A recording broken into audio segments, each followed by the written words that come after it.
ಮನೆಯಲ್ಲಿ ಕುಂತ್ಕೊಂಡು ಬೇಜಾರು, ಅವ್ರಿವ್ರ ಮನೆ ಹತ್ರ ಹೋದ್ರೆ ಸರಿ ಇರಲ್ಲ ಅಂತ ದಿನಕ್ಕೆ ಒಂದೊಂದೇ ಗಿಡ ಒಂದೊಂದೇ ಗಿಡ ಒಂದೊಂದೇ ಗಿಡ ನೆಡ್ತಾ ನೆಡ್ತಾ ನೆಡ್ತಾ ಮುಂದೆ ನಾನು ಪ್ರಶಸ್ತಿ ಬರುತ್ತೆ ಅಂತ ಯಾಕೆ ಕನಸು ಕಂಡಿಲ್ಲ ಅಂತ ಸಾಲು ಮರದ ತಿಮ್ಮಕ್ಕ ಎಷ್ಟೋ ಗಿಡಗಳನ್ನ ನೆಟ್ಟು ಇವತ್ತು ಪ್ರಶಸ್ತಿ ತಗೊಂಡಿರೋ ಸಾಲು ಮರದ ತಿಮ್ಮಕ್ಕ ಕೈಲಾಯ್ತಂದ್ರೆ ನಿಮ್ಮ ಕೈಲಾಕಾಗಲಿಲ್ಲ.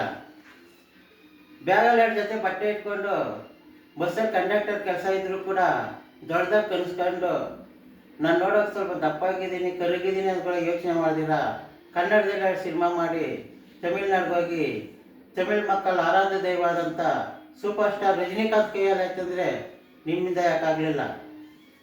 ಮನೆಯಲ್ಲಿ ತೀರ ಬಡತನ, ದೇವಸ್ಥಾನದಲ್ಲಿ ಸಿಕ್ಕೋ ಪ್ರಸಾದ ತಿಂದ್ಕೊಂಡು ಚಿಕ್ಕದಾಗಿ ಸಾಹಿತಿಯಾಗಿ ಕಥೆಗಾರನಾಗಿ ಇವತ್ತು ಕನ್ನಡ ಇಂಡಸ್ಟ್ರಿಯಲ್ಲಿ ದೊಡ್ಡ ನಿರ್ದೇಶಕ ಆದಂಥ ರಿಯಲ್ ಸ್ಟಾರ್ ಉಪೇಂದ್ರ ಕೈಲಾಯ್ತಂದರೆ ನಿಮ್ಮಿಂದ ಯಾಕೆ ಸಾಧ್ಯ ಇಲ್ಲ.